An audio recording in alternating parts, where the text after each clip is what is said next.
Yan na ang kaganapan dito sa Cclex mga kamanoy, no.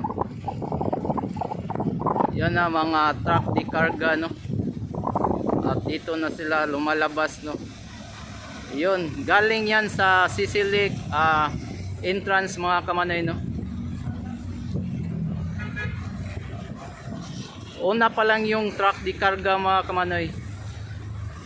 At may pangalawa pa mga kamanoy, no. Yun ang ikalawa mga kamanoy, no.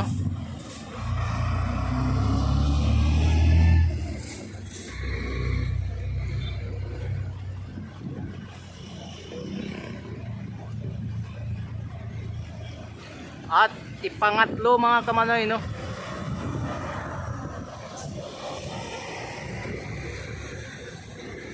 At ito naman ang pang-apat mga kamanoy.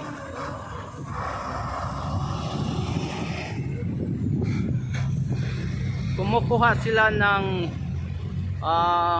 buhangin mga kamanoy, no. At ilalagay nila doon sa loob. Pang-5 yun mga kamanoy, no. Pang-5, pang-6,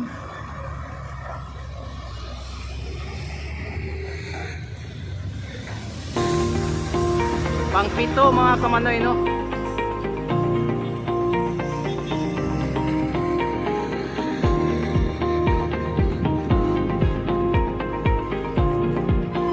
At pang-8 na dump truck, no, galing sa Cclex. Yun, ulitin ko mga kamanoy, no. Pang-9 na to mga kamanoy, no. Yun mga kamanoy, no, yung siyam na truck di karga, no, galing yun doon, no. At nagtambak sila doon ng mga buhangin mga kamanoy, no.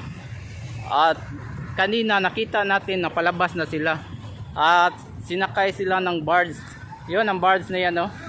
Diha sila galing.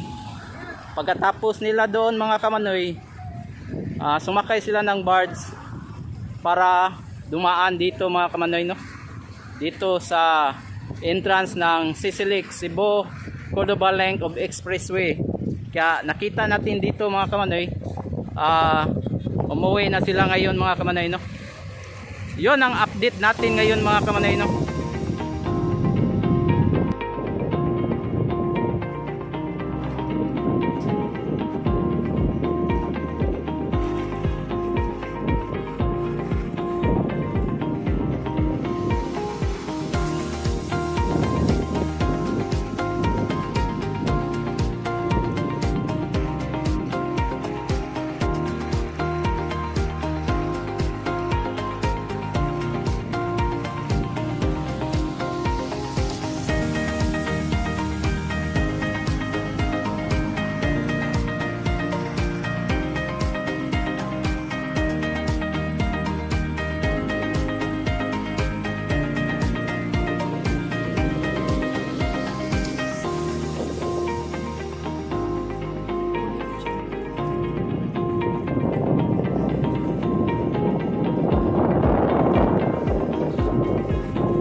Dagang salamat sa mga viewers ko at sa lahat ng mga OFW.